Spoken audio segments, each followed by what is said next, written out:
กราบสวัสดี FC สู่ผู้สุคนครับมือหนึ่งรอ FC มาสรุปผลปังไฟขนาดท1ท2ท3นิ้วบางส่วนนะครับ18 มีนาคม 2568นะครับบังที่ 1น้องพาคินขนาดท2 75 เบอร์เดียวหายเจ้านะครับบังที่ 2น้องต้นกล้านะครับขนาดท2 82 87 240คะแนนไม่ไหวหนักเลยแพ้นะครับบังที่ 3เจอ้อมสังลุยนะครับขนาดท2 80 90นะครับได้140คะแนนไม่ไหวหนักเลยนะครับแพ้นะครับบังที่4ทีเด็ดเพชรวังชัยขนาดท2 70เบอร์เดียวได้142ไม่ผ่านนะครับหนักเลยนะครับบังที่5น้องพาคินขนาดท2 75เบอร์เดียวได้308คะแนนผ่านหวานเจรียบนะครับบังที่6อินซี่หนิงขนาดท2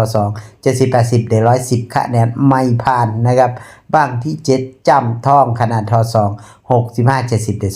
290คะแนนผ่านหวานเจรียบนะครับบังที่8เนเน่ขนาดท2ครับ80 90ราคาสูงนะครับได้300คะแนนผ่านนะครับหวานเจี๊ยบนะครับ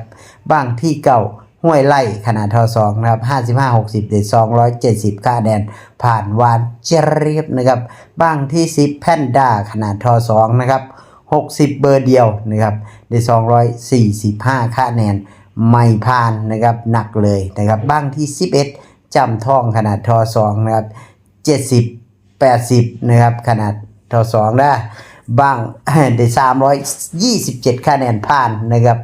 บังที่12น้องเอิร์ธนะครับขนาดท2 70เบอร์เดียวได้233คะแนนไม่ไหวหนักเลยแพ้นะครับบังที่13กุชินาไลนะครับขนาดท2นะครับ77 82ได้217คะแนนไม่ผ่านนะครับบังที่14น้องเนเน่ขนาดท2นะครับ85 95คะแนนได้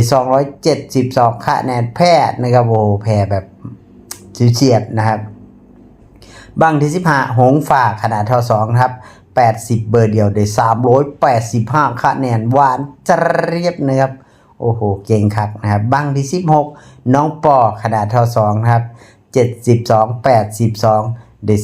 360คะแนนผ่านหวานเจี๊ยบนะครับบังที่17ห้วยไล่ขนาดท2นะครับ58 63ได้208คะแนนไม่ไหวหนักเลยแพ้นะครับบังที่18เคยน้องให้ขนาดท2นะครับ92 97ราคาสูงคักนะครับราคาได้ก็เอาไปอยู่นะครับได้362คะแนนผ่านหวานจุ้ยเลยนะครับใบเขากินเลยนะครับบังที่